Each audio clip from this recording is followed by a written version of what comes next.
Okay, I'm seeing a couple likes popping up there, so people must be logging on. This is week two. Well, it's not week two. It's our second fireside chat, and hope you guys are all doing okay. And we're seeing lots and lots of posts about home sewing right now. What do you call that? Isolation sewing or something like that. And so this time for our fireside featherweight chat, things are a little different in that we are using the normal studio cameras. So we have some other angles, so hopefully we can show you more close-up stuff. If you have a question, we can have other views of that. And so might be a little bit of technical learning to do this, but Ruthie is on the technical side. She's on spring break, so she's not doing school this week, and April is over here to answer your questions online and also feed us whatever questions you may be having. So you can start sending in questions. A lot of you, the thread jam tool, that we released yesterday. Ruthie, can you show this on this overhead camera?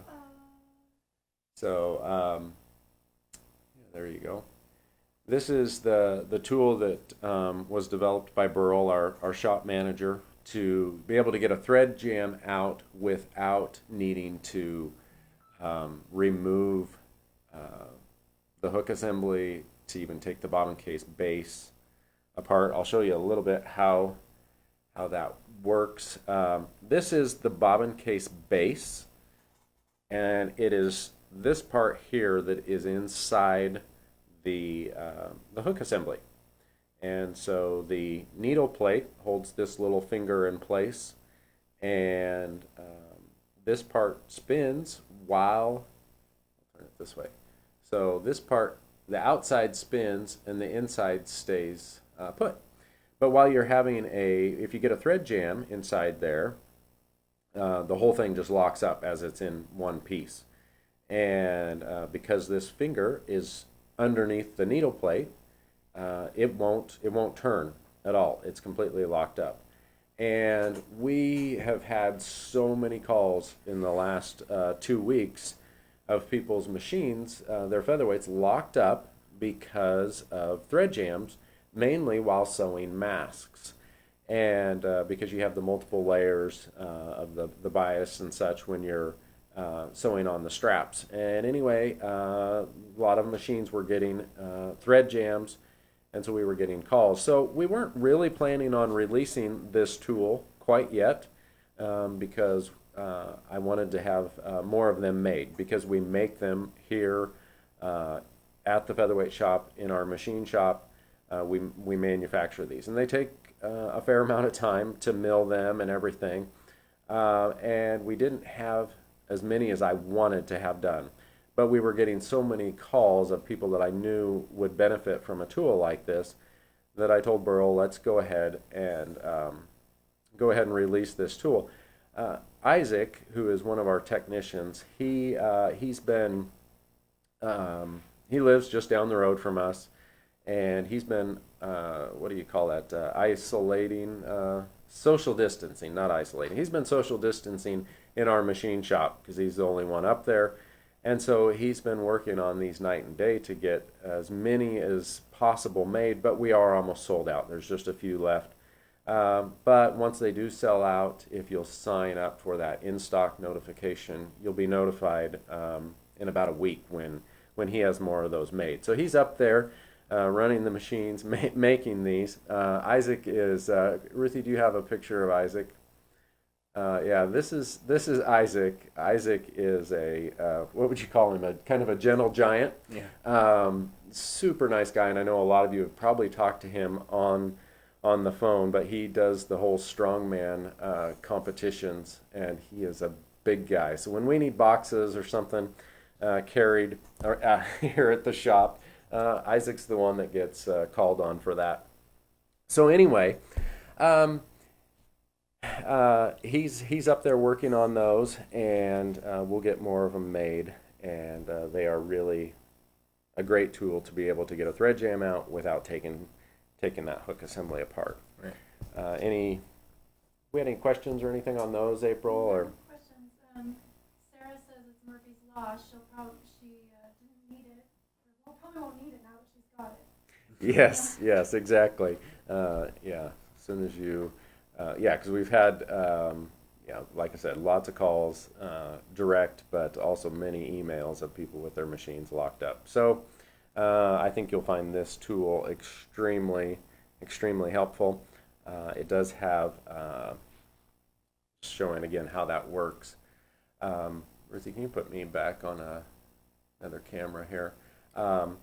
The bobbin case base has these two holes inside there, and then you have these brass pins on the tooling that goes inside there. So with the needle plate removed, you got to have the needle plate removed because that's what's holding that finger in place, that finger there.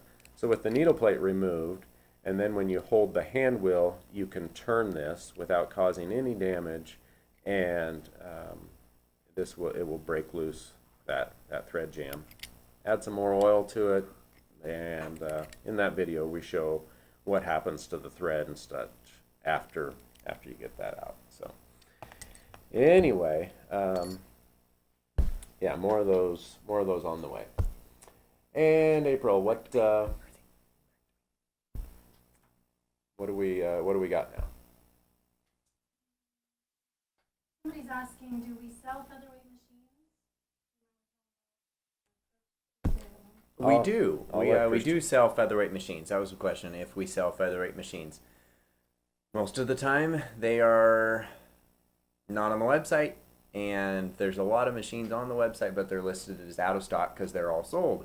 We do sell machines once a month. We do it scheduled so that everybody can know when they're coming up. You sign up for the newsletter and you can see, but it's the first Tuesday of every month. It's called the Featherweight Fair, and we sell featherweights on that specific day. I think it was the 7th this month. This last Tuesday was the Featherweight Fair for this month. So if you didn't get a machine this month, you can try next month, first Tuesday in May. And a lot of times they're more of the special type machines. This one of the ones that sold this last week, it had a motor. What was the deal with that one? The motor was from... It was a 220 volt motor that was put on the machine when it was sold in Sweden. The motor was manufactured in Great Britain, but it was just a motor that we had never seen before. So we try to sell machines that are in really good condition, and also ones that are they're special usually. So, yeah. Somebody's asking about the binder foot.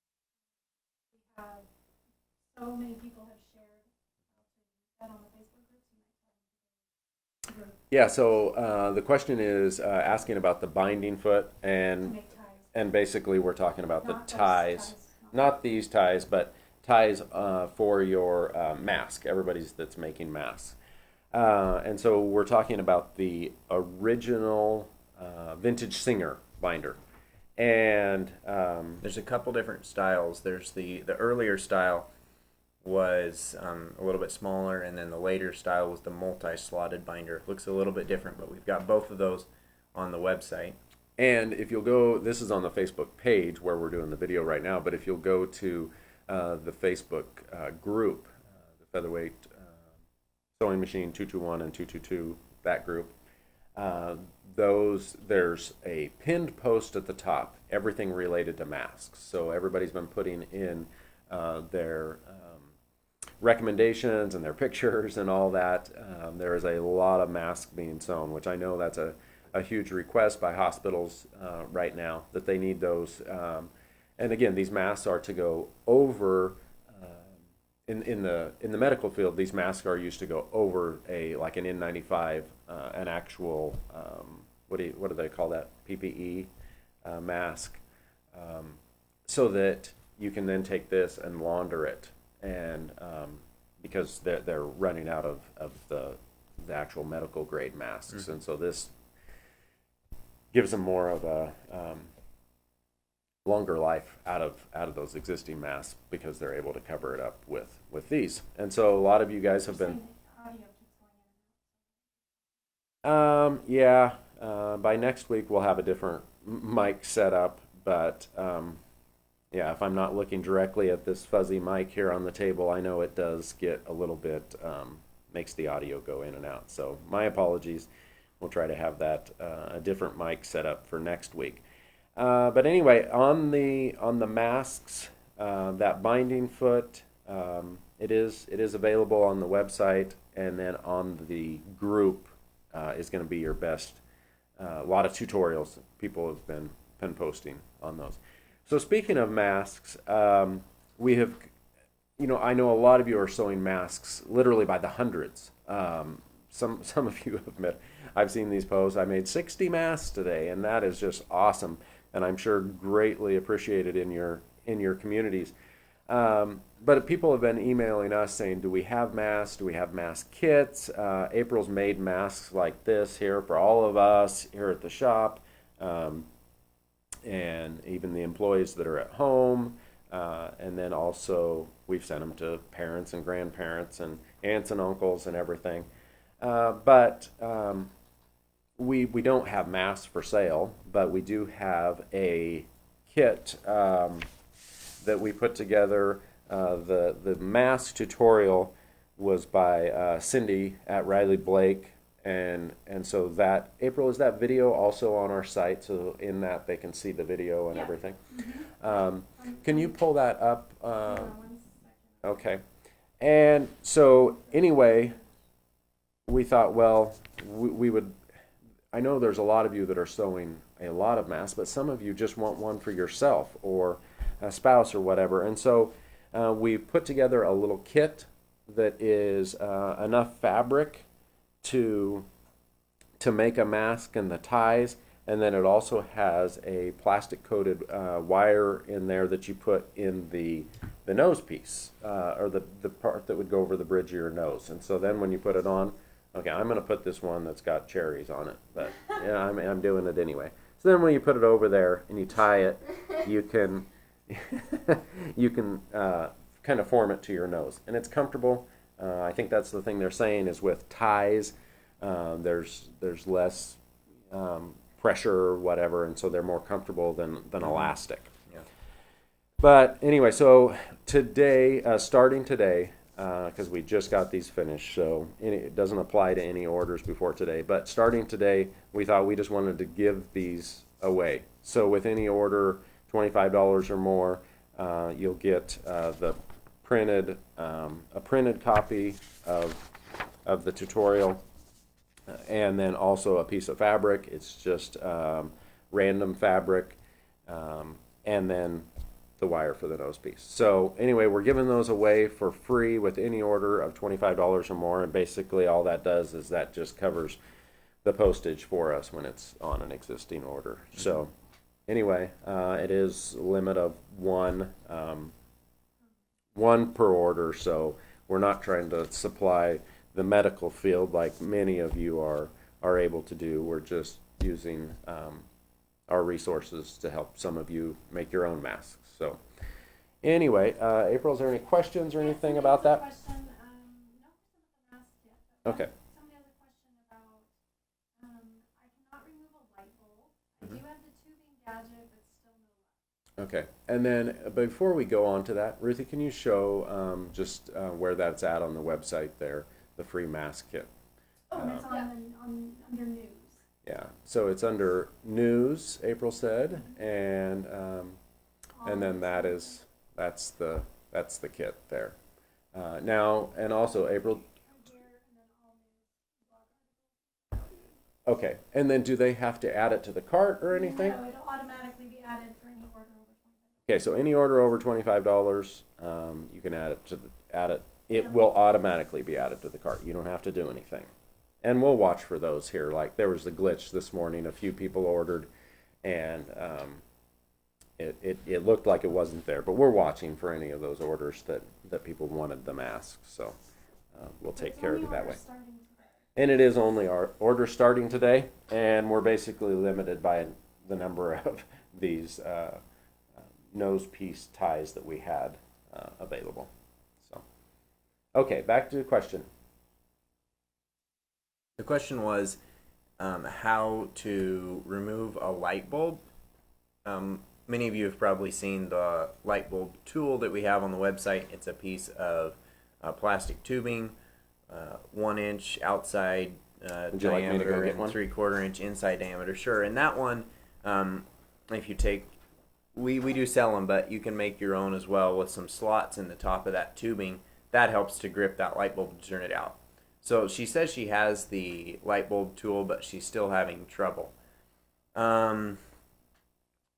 Sometimes you want to make sure that you have the machine stood up on end if you're having trouble. It really helps to have the machine stood up on end so that you can get on top of the light bulb and press down when you turn it counterclockwise to remove it.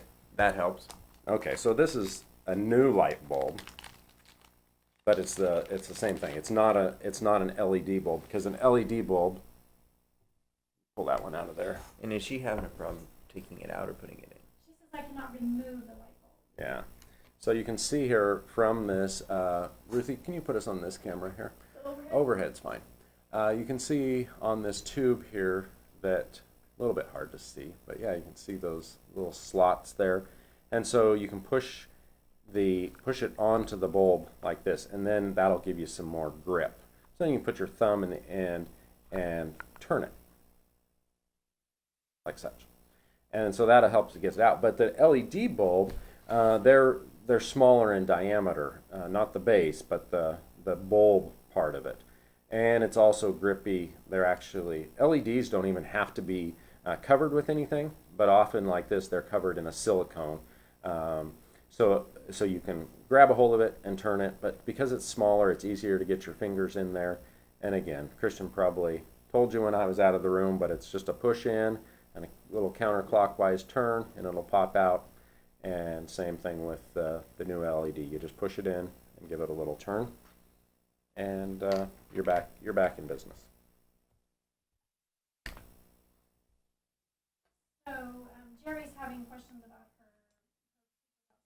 She just needs to call and talk to the tech. She's gotten a lot of questions and answers. Okay. She might need some more troubleshooting. Okay. Some direct troubleshooting. And the techs are still available. It's just it's a little bit more of a delay. The gals that do our customer service, they're working from home, and most of the techs are working from home as well. And so when you send them your question, they're gonna pass it on to the tech, and one of them will either email you or call you back. So if you have a question, it looks like there was a question online about a super belt. Best thing to do is to call the shop or email in, and one of them will answer you directly. What else do we got, Pril? No more questions? Far. Um, I'll see what I can find. April's scrolling through questions, so if your question was missed, you may post another one here. When winding the bobbin, I have to hold the winder against. Okay. Yeah. Christian, you want to answer that? Sure, I can give it a try. When winding the bobbin, she says she's having problems. She has to hold the wheel against the belt when she winds the bobbin. It doesn't do it on its own. This can be caused from a couple things. You want to make sure that you do have a drop of oil in this hole on top of the bobbin winder. That way the bobbin wheel, the winder wheel, is going to spin freely. It's not seen in the. Yeah. Can you move that machine over here, and then we'll put it on another camera there. Is that better? Let's see. I'm trying to get it into the thing there. Yeah, there we go.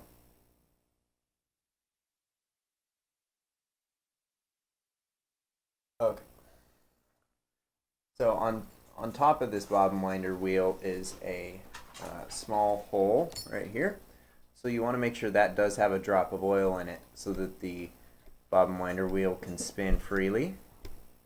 And then the other problem that sometimes, the other cause to that problem is sometimes that the bobbin winder doesn't have enough tension on it and it's really loose. Inside this bobbin winder, there are a couple washers.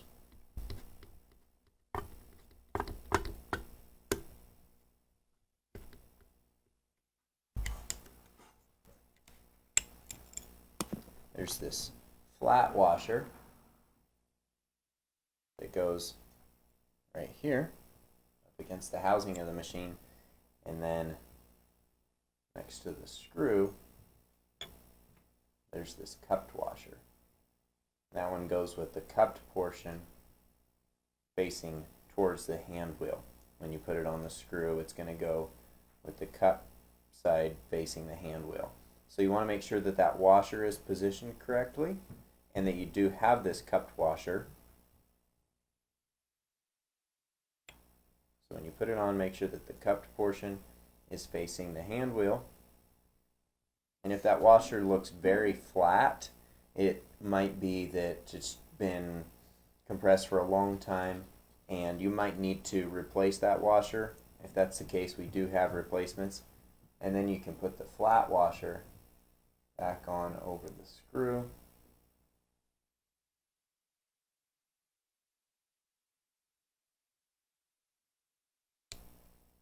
And then reinstall it. Those are usually the two things that will cause the bobbin winder to not have enough pressure on the belt when you're winding a bobbin.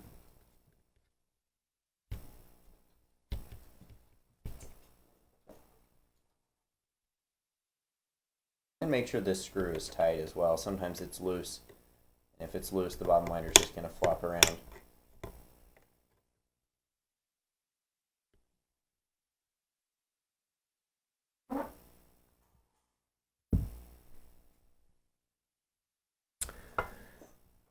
Okay. And you used the safety Vera screwdriver for that. Okay, next question, April. Shelley Siciliano wants to know if I hand sewed the quilt behind you. The quilt behind us, did April hand sew that? No. We bought it at a local quilt show. We bought that one at a kind of a charity auction thing. Beautiful quilt though.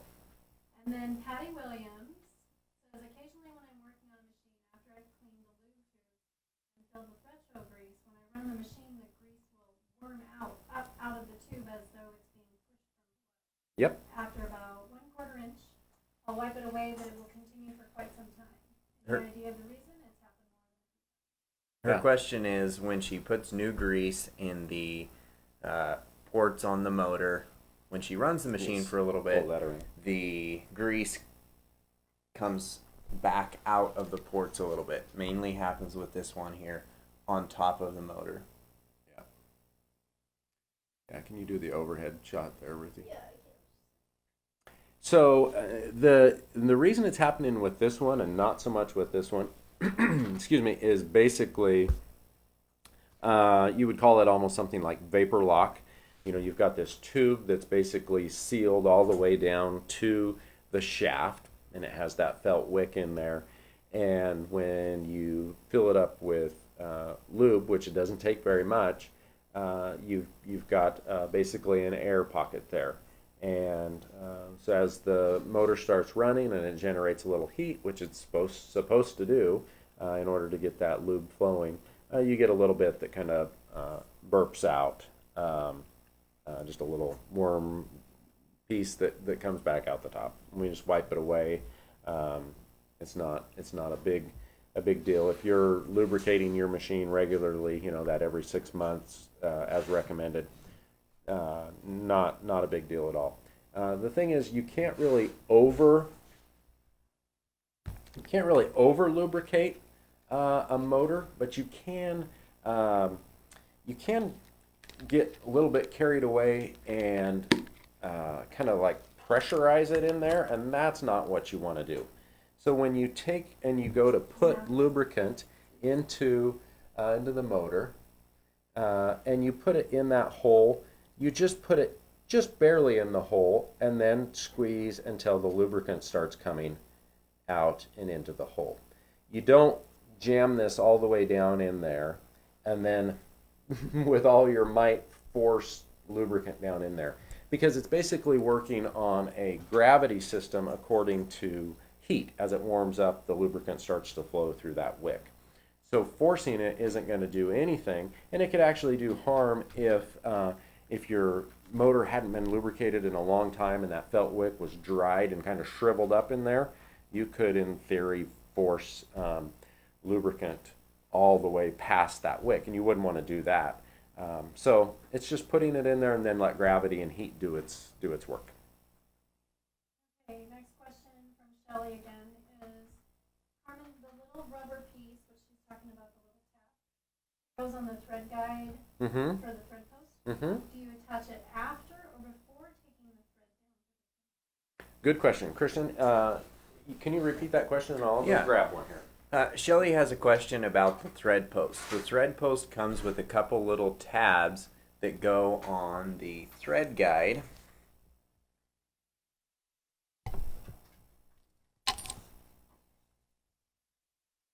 Those tabs for the thread post go on the thread guide, this upper thread guide right here. So when the thread on this thread post is going to come off, it's going to go down through that thread guide.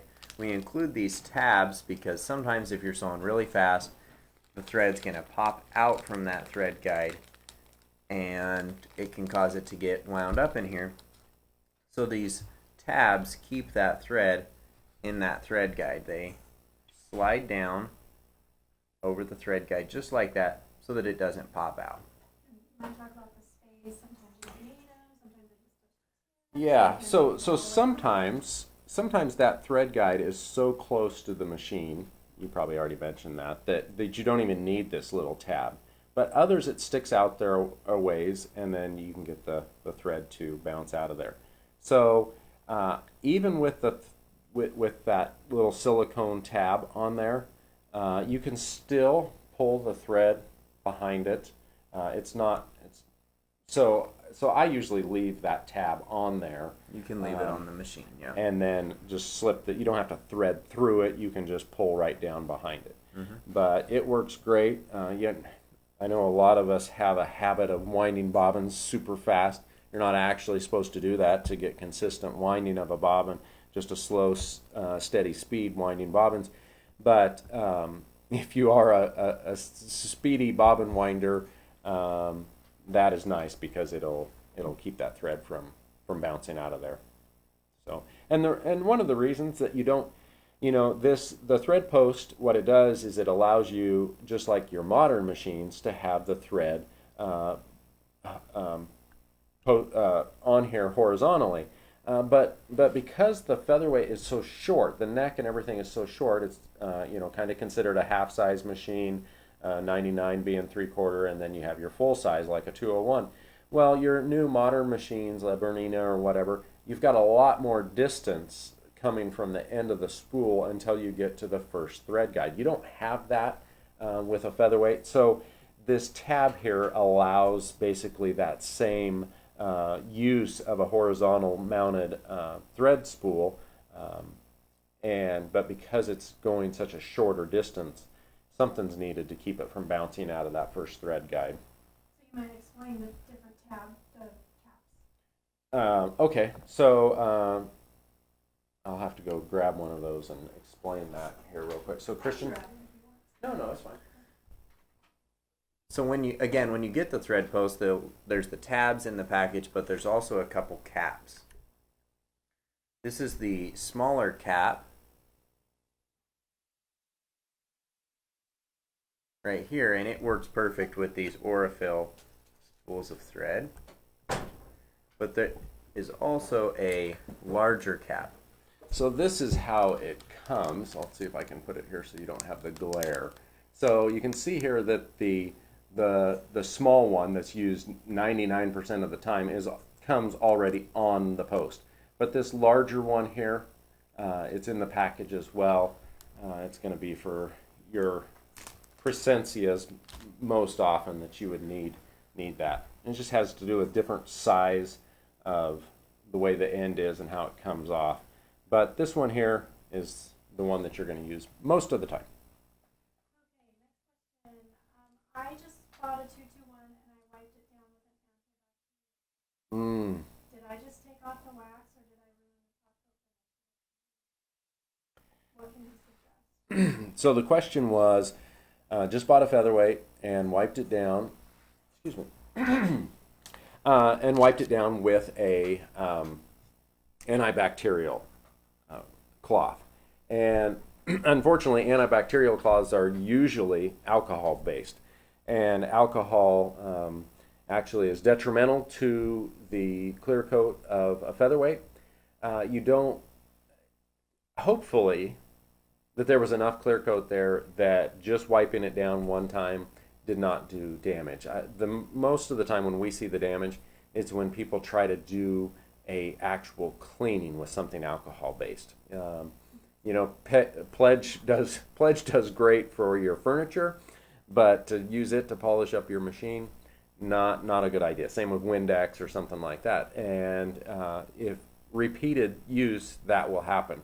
Hopefully all you've done is taken off, because I think the question was it looks kind of hazy or whatever after doing that. Hopefully all you've done is taken off the oils both from your hands and sewing machine oil and stuff that have coated the surface over time. Hopefully a fresh coat of wax and cleaning will bring back that original luster.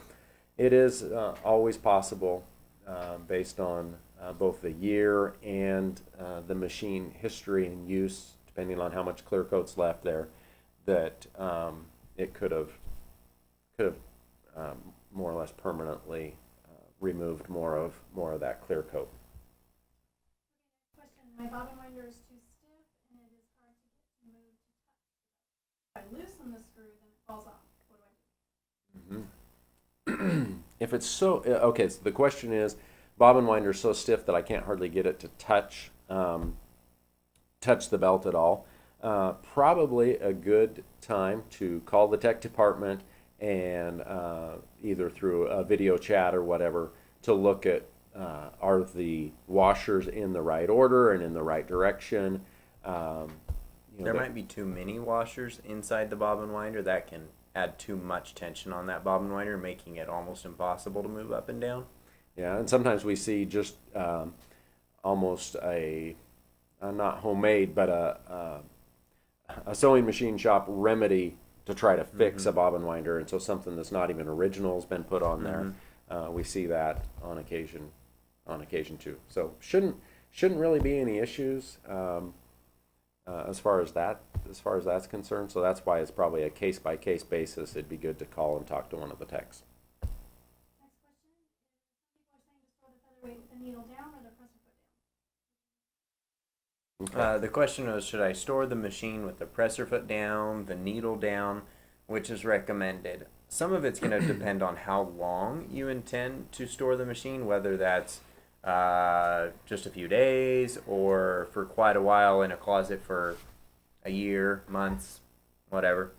If it's going to be a long time, it's definitely good to store the machine with the presser foot actually off. If you have the presser foot off, then you can store the machine with the presser foot down, with the bar down and the foot off. That's going to keep pressure off the bottom of the foot on those feed dogs, but you can still take pressure off the spring by having the foot down.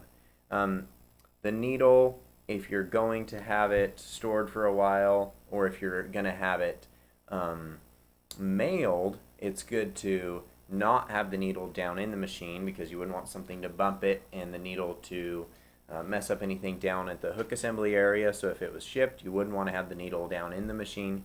You would want to have it up. When I ship a machine, I rotate the hand wheel so that the take-up lever is down at the bottom, but the needle is up. Yeah, so the take-up lever's not sticking there so that you don't catch it on something. Now, one of the things, and I think we talked about this before, but I'm just going to show you real quick. Ruthie, I'm going to turn this, maybe give us that end camera here. Yeah.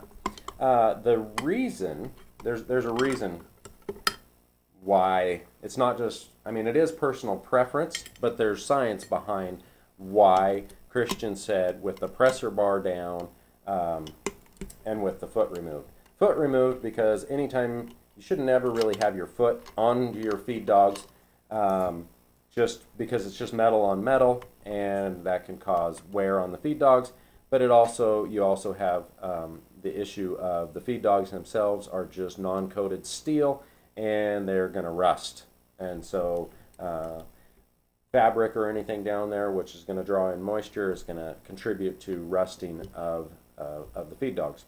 So we have, make sure I'm on screen here so you can see. So there's actually 3 springs that are compressed every time you lift this lever.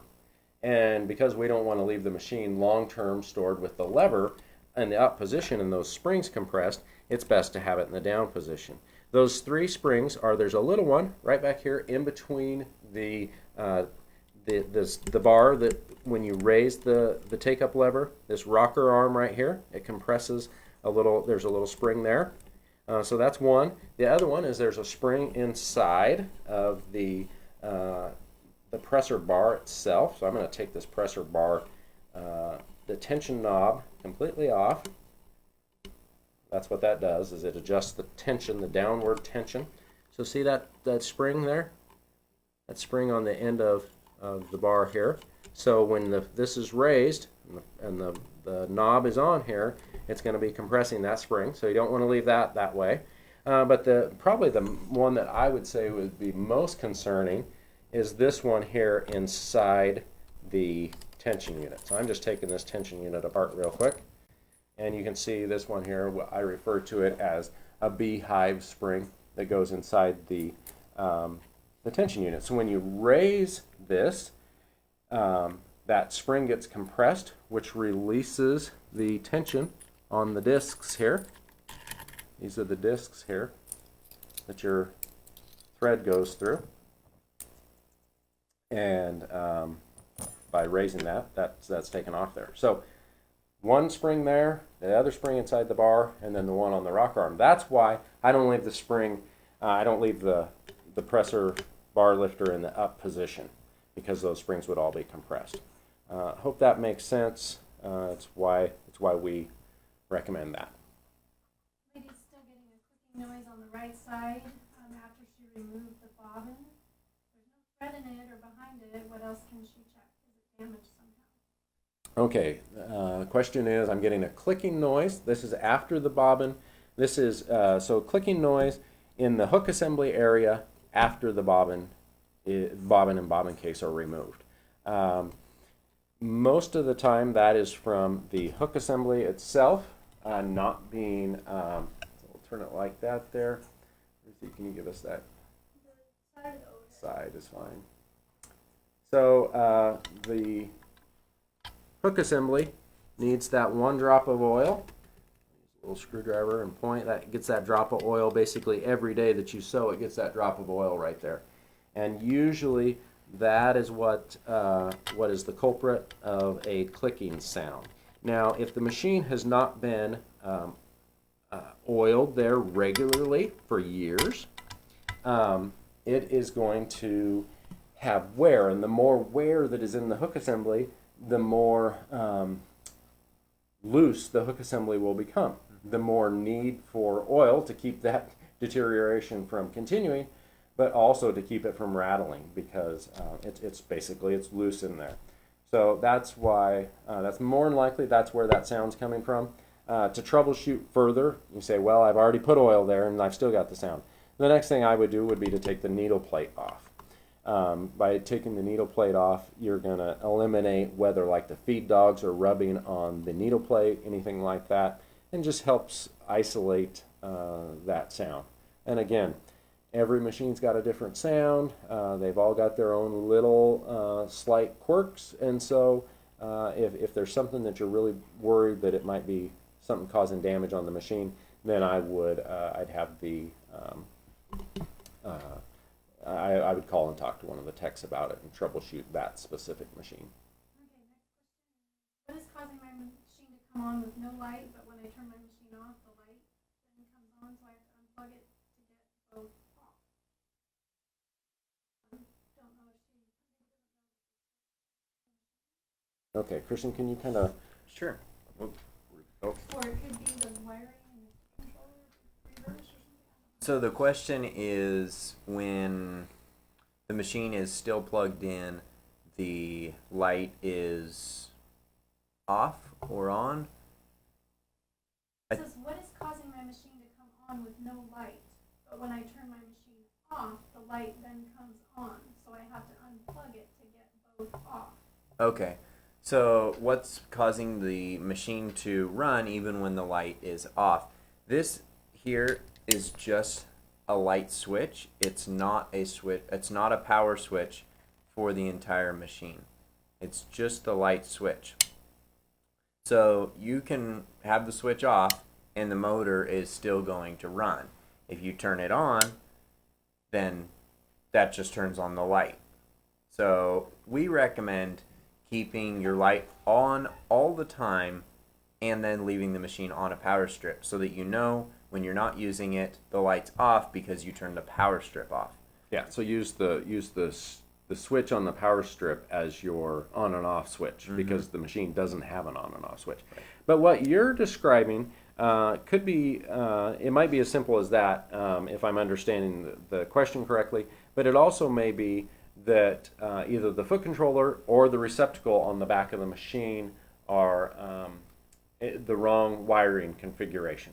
There's three posts, but 4 wires that go on there, 2 from the light and 2 from the motor. And if you get those out of order, it's actually pretty common we get a machine in here and you step on the pedal to make it go and the machine goes fine, but as you do, the light dims every time you step on it, and that's because some of those wires are out of order.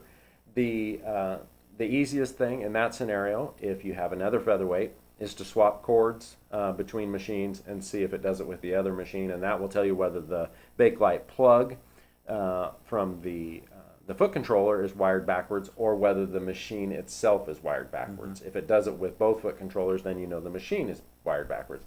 I don't have one right in front of me, but I believe it's about page 28 in the service manual, which is available as a free download, or you can purchase the hard copy on our site. It also comes as part of the tune-up kit. There is a page in there that has the wiring diagram for all 3 different styles. The one that has the light switch up here on the light itself, and then the normal one like this. They're showing you where the manuals are. Okay. So yeah, you go to manuals and then you select which one. And that service manual is the one that has that diagram in there. So, anyway, yeah, so you've got the one with the light switch up top, the other one where the light switch is down here, and then like your white featherweight, it doesn't have a plug that you can, it's hardwired into the machine, and so those have some wire nuts up inside there, and occasionally we see even those wired wrong, because anybody that understands electricity can wire it up so that it works, but you have to have it wired in the correct configuration that came from Singer so that it works with any of the foot controllers. And you know, any machine should work with any of the foot controllers, assuming that they're wired wrong. So once in a while, somebody will buy an electronic controller from us, and they'll get the controller and they say, well, when I step on the pedal, the light turns off. The foot controller is not defective. It's just at some point in time, somebody rewired the plug here on the back. And they wired it up so that it worked fine with that controller. You know, maybe they were replacing the cords to an old controller. It works fine, but it's just not in the original order. The manual will get it back in the original order.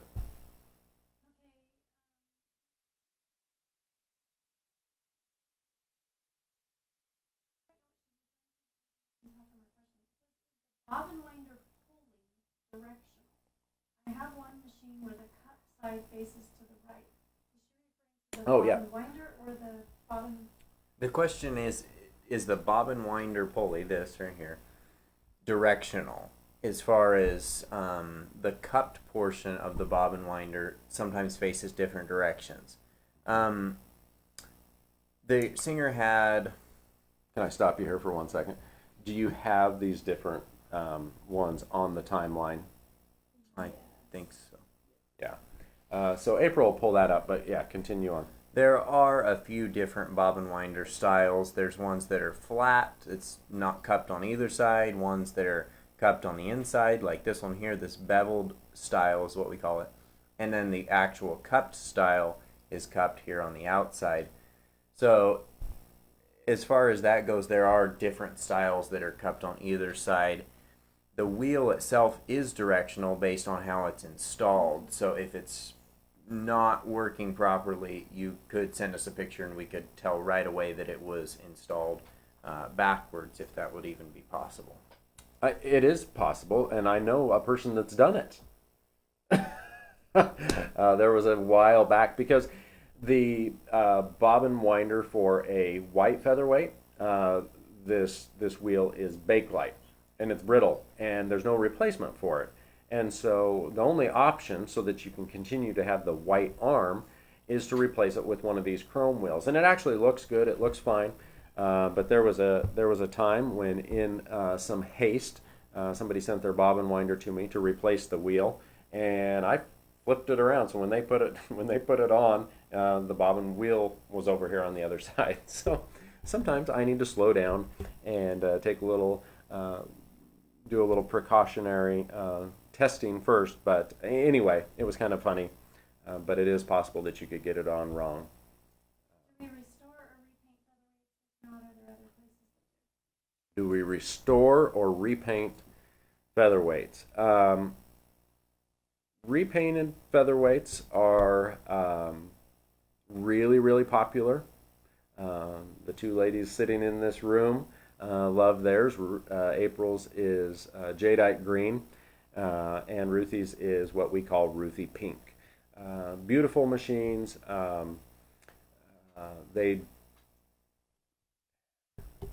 So let me think how to answer this. There are two parts to repainting featherweights. There are the. We have a picture. Oh, we got a picture up here of Ruthie's. Almost. This is Ruthie pink, and there's a whole story behind it. Can you switch to that, Ruthie? She's up there. Okay. Anyway, there's two parts to being able to have a painted featherweight. And that is both, you've got to have somebody, oh, there's the cute picture. Ruthie got her pink featherweight from me when we were at Missouri Star.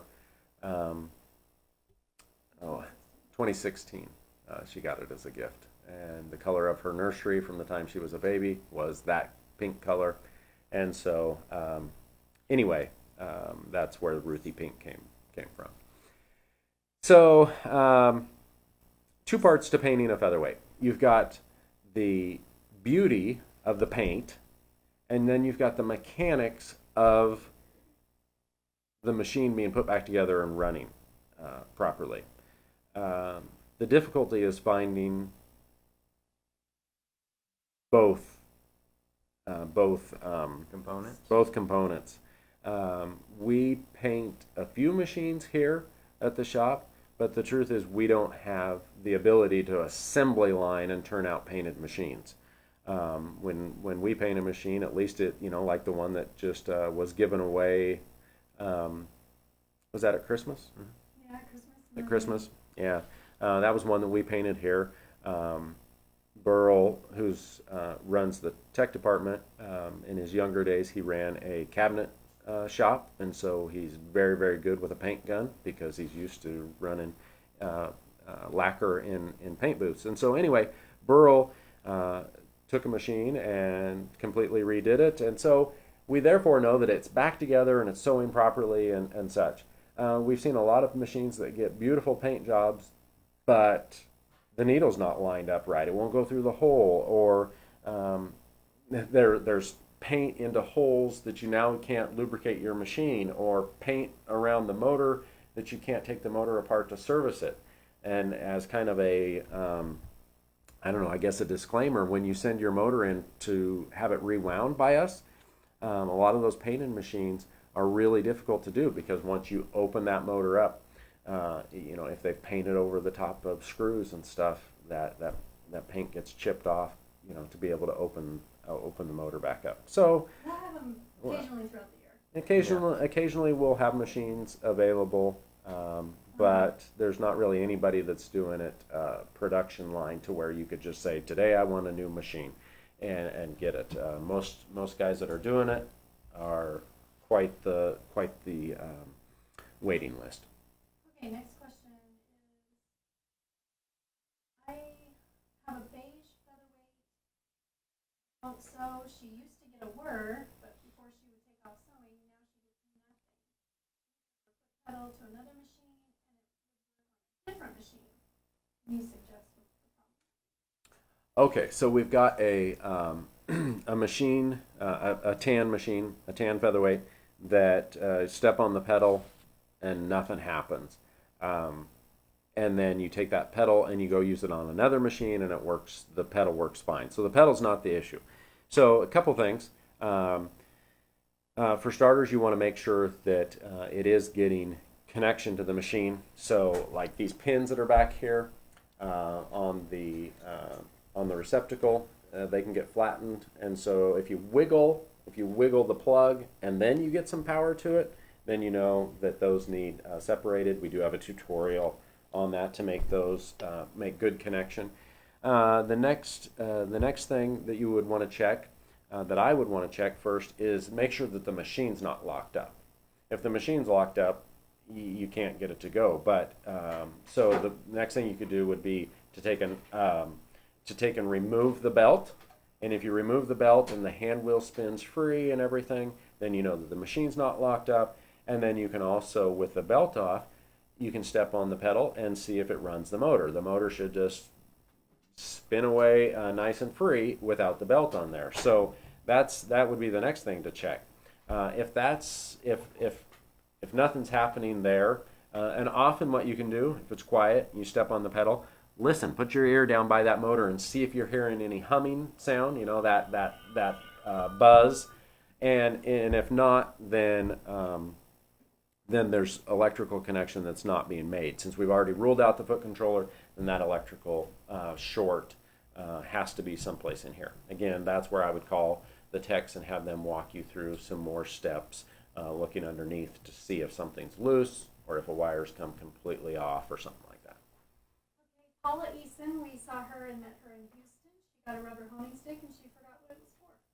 Oh, interesting. Paula. So Paula that we met in Houston at Quilt Market this last year, and speaking of Quilt Market, we're really hoping that all of this coronavirus is behind us, so that we can see more of you at Quilt Market this next year, because I know they did have to cancel spring Quilt Market this year.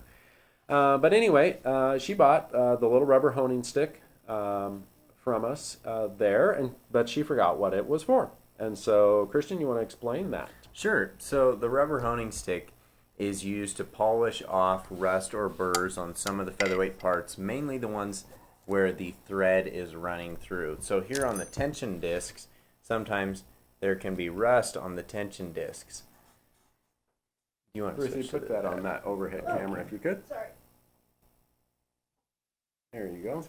So sometimes there can be rust on these tension discs or some corrosion. You could take that rubber honing stick and very quickly rub it to get that rust off those tension discs, so the thread can flow through smoothly again. Sometimes you're going to have a burr. If a needle broke and hit something on the hook assembly, it might put a burr in the hook assembly. You could use that rubber honing stick to polish it right off. If you want to show that camera there.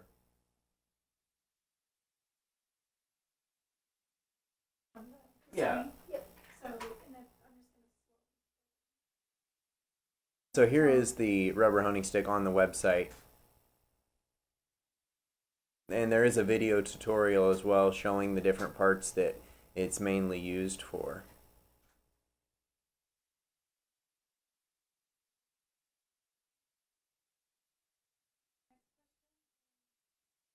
My handle broke on the case and my machine dropped to the ground.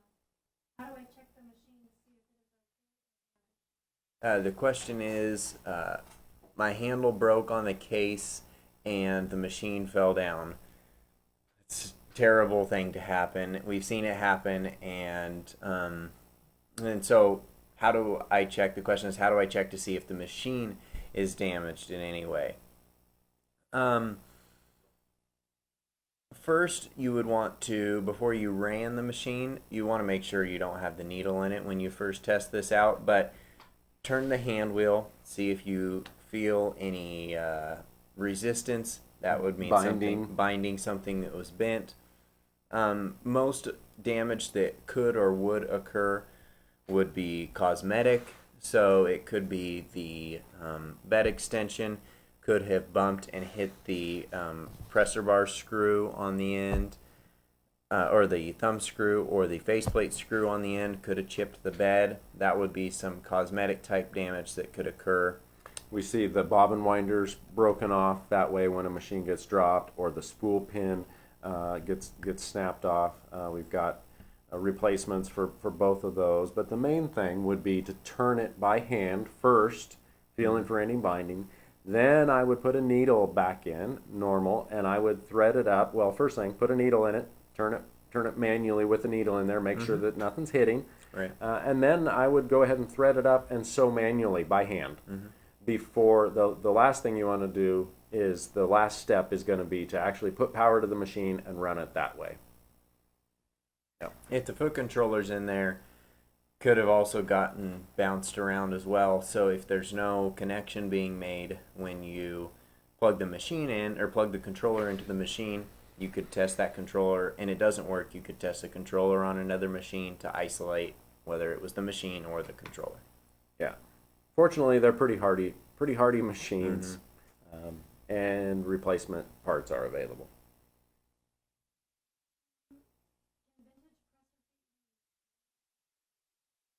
The question is, can vintage presser feet be restored if they're rusty? When we clean attachments, the first thing we do is run them through the ultrasonic cleaner.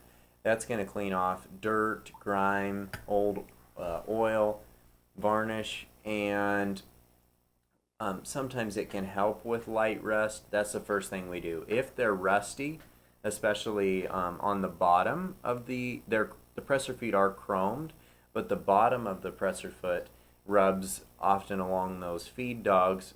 If the machine was ran without fabric, the presser foot's going to run on those feed dogs. That can take some of that chroming off there. So sometimes it is likely that the presser foot can be rusty on the underneath side. If that's the case, we have a buffing wheel that we use to buff rust off of the bottom, or even some more of the flat surfaces on the presser foot. Yeah, the harder part would be like your ruffler and your tucker. They're not so easy to buff off. I mean, we do use the little stainless steel or brass brushes on a Dremel, on a inside a crevice or something, to get rust off that way. But the thing is there's surface rust, and then there's corrosion rust where it's like starting to pit the metal and everything. So the main thing is if you get the rust off there, and then you wipe it down with sewing machine oil to keep that rust from returning, does the attachment still work correctly? Because it can be rusty but polished up, maybe not look the prettiest, but still function correctly. Okay, when I grease the gears in those places by the motor, do I need to clean all the old grease out? The question is when she greases the gears and the motor? Those places by the motor. The places by the motor. Does she have to clean the old grease out? And the question is, she did say old grease, right? Mm-hmm. The answer would be yes, and especially if this is the first time you're cleaning your machine. So I don't know if you can see from that camera there, Ruthie. This is the gears we're talking about. Yeah, there's the gears up underneath the spool pin cover plate, and also the gears down below. We do recommend, like I said, if this is the first time or in quite a while that the machine is needing cleaned, then yes, when you grease the gears, first clean them off, clean the old grease off. We have a video tutorial on how to do that, both for the gears and the ports on the motor. Yeah, so you got gears up top and gears down underneath. Right. Yeah. And once you put new grease on, as long as you're using the proper amount, which is not very much, it's not going to make a mess like it often does with the old grease. You open it up and it's a mess in there. That's why it should be cleaned out. But when you use the proper amount, it's less likely to make a mess, extra grease being flung around inside the machine. So if you're using the proper amount, next time you go to grease the machine, it should be fairly clean in there, and you won't need to clean the gears out every single time. Yeah, when we teach classes and stuff, we always start by cleaning them because we don't know the history of each machine. But once you've got your machine serviced and running properly, cleaning those gears with kerosene is not a regular part of servicing. Okay, next question is, I have two machines I haven't used in a while. Should I get two tune-up kits? Oh, great question. Good question. So I've got two machines. The question is, I've got two machines. Should I get two tune-up kits? Well, the answer to that would be basically no, because we have a tune-up kit and a tune-up kit refill. There's some things you don't need two service manuals just because you have two machines. One service manual is fine. So we came up with that tune-up kit refill for that very scenario, because it's not something that you have to have all those things. So the refill comes with, April, do you have the refill kit that we can actually show them? Because we've had that out for a few months, and I think it's been a big help, because that way you're not purchasing all those things just to have duplicates around. Okay, so Right. can you show the screen?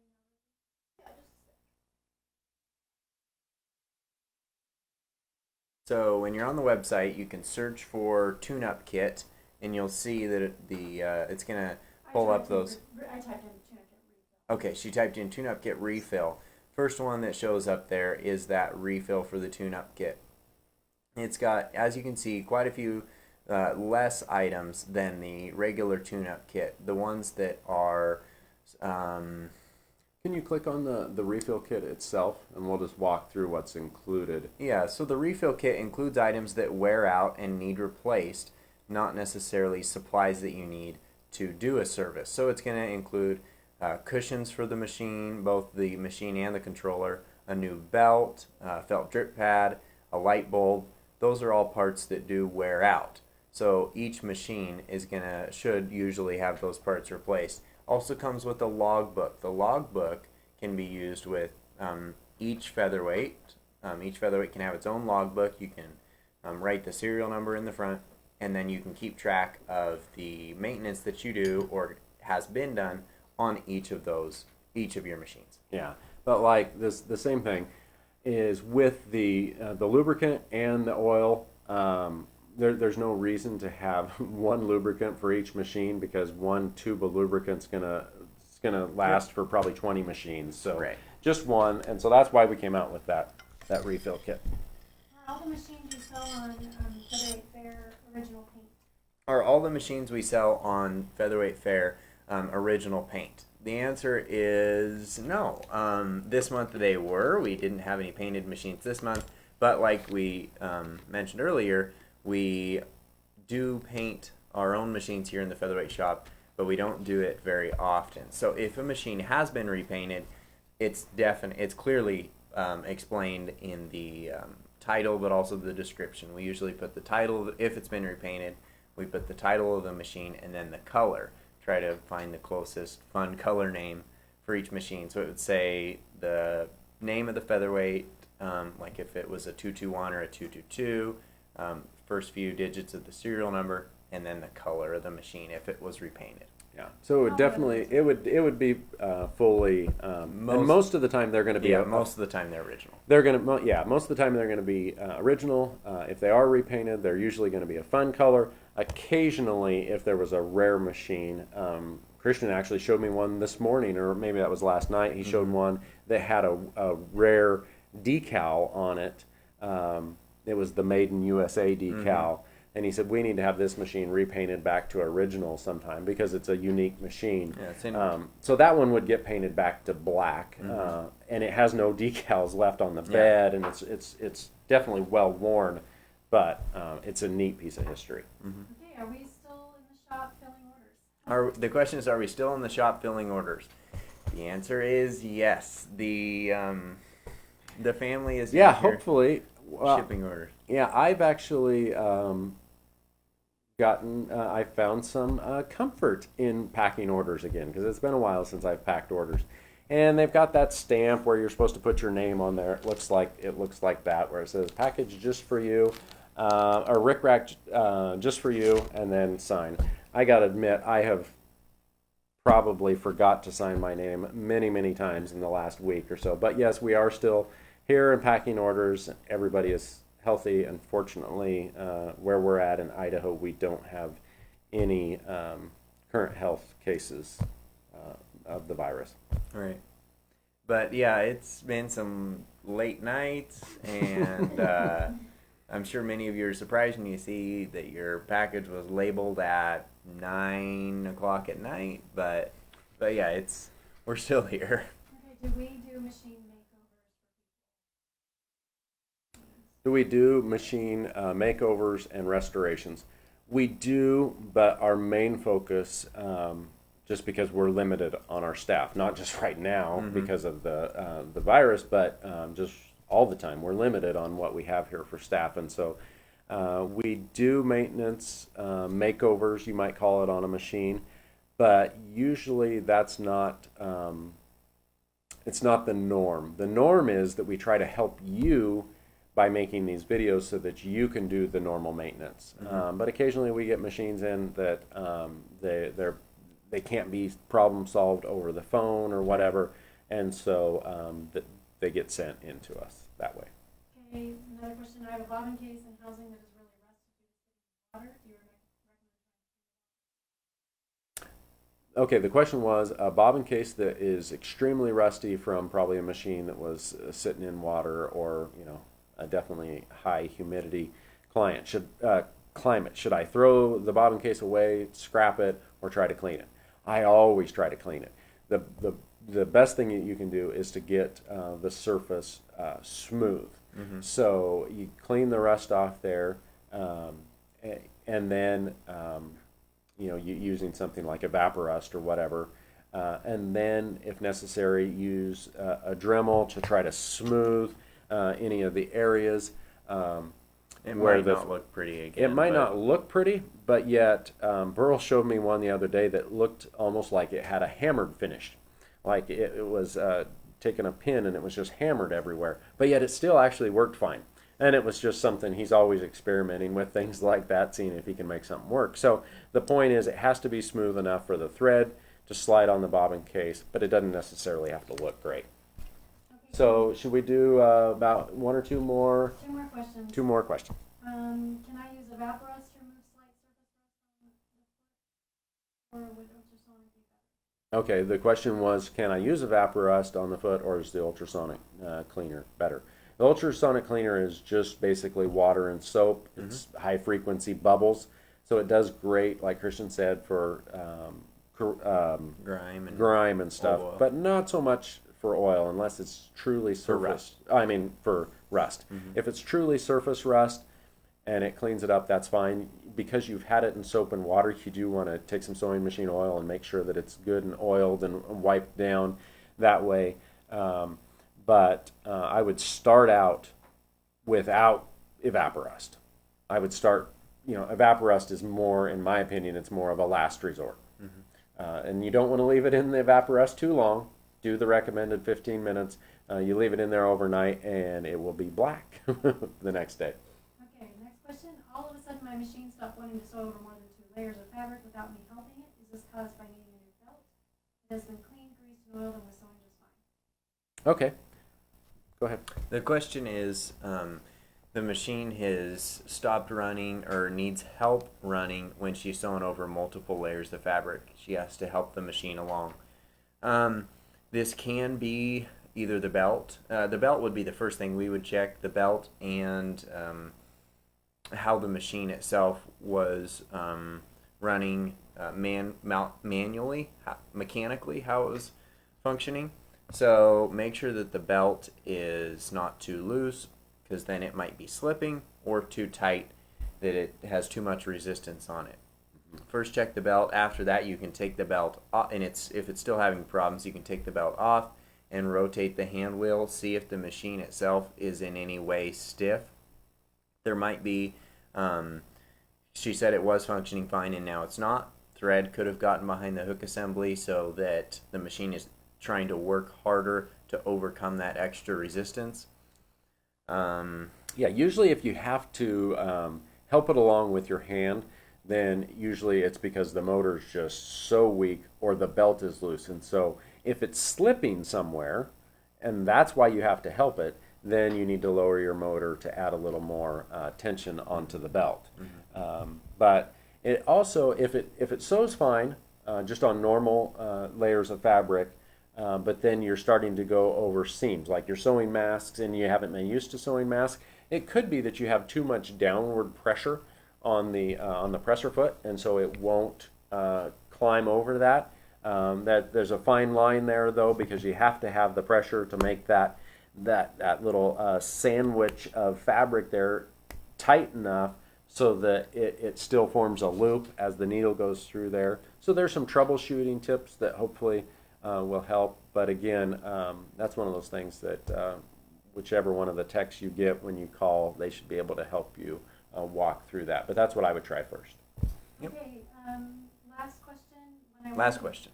Last question. When I wind a bobbin, even though I loosen the handle, sometimes the needle arm still goes up and down. Okay, so the needle Yep. bar goes up and down when she winds the bobbin, even though she's loosened the hand wheel. So Ruthie, April's going to pull up a tutorial. We do have there. a tutorial for this on the website. Because you're not alone. Right. It This happens is a lot. definitely one of the very frequently asked questions. Yeah. So first thing I always do when somebody has that problem at a class is I have them lower the presser foot. That adds They're a... not on the screen. Okay, I have them lower the presser foot I'm trying to show and add a little bit of tension on the foot and resistance on the feed dog, so it's less likely that the machine is going to run and go up and down. Okay, so April's going to walk you through the steps to get to that tutorial. So you started where? I always start at the schoolhouse. Always start at the schoolhouse. So schoolhouse is right there. Schoolhouse. You're going to get all these categories. Get the categories in the schoolhouse, and she's going to go to maintenance and tutorials. Yep. Lots of, Troubleshooting here. yep, so she's going to go to troubleshooting. Lots of different topics. Lots of topics on the troubleshooting. How to adjust the hand wheel. They can read this here. It says if the needle won't stop going up and down. Yeah, if your needle keeps going up and down, you'll see that there in the title. So yeah, go to the schoolhouse. Well, it's been fun visiting with you. Thanks for interacting and sending in your questions and for participating today. Yeah. It's been fun. It's fun to have Ruthie and April here helping us. Ruthie, you want to come wave to the camera? Hi, everyone. So, yeah, take care and keep sending us your questions. And we're always here to help. Oh, can we answer one question? Oh, April One says last we got question. one last question Because that it's such a just good gotta question. be answered. So Okay. here we are. We're still here. It's from Bill Shivers, and he wants to know his motor has started smoking. Okay. And when he first starts sewing, it continues for about 5 minutes and then it stops. There's no heat or smell. Interesting. Okay, so this is a question from Bill. He's saying that his motor starts smoking when he first is using it, and it does that for about 5 minutes and stops. No real heat or smell. Usually a smoking motor, especially if it's a blue type smoke, is from oil that's gotten in there on the armature. Normally it doesn't stop and get better like that. So it might be that the oil has gotten to a part where it's heating up, but it's not actually on the wires. And so it's still something that I would probably have sent in and have the motor cleaned out. If it's still nice and strong, then even with a little, if the oil hasn't got on there and fused those wires, then it probably still could be cleaned. Mm-hmm. But because sometimes a machine will give a puff of smoke when it's basically got dust inside it because it hasn't been used for decades or whatever. But that's usually more of a one-time type of thing, and then it goes away. If this has happened to you every time that you use it in the beginning, that it starts to smoke, yeah, it's definitely got oil in there that's getting hot. So, good question. Thank you. Okay, well, thanks very much for watching, and you guys have a good day.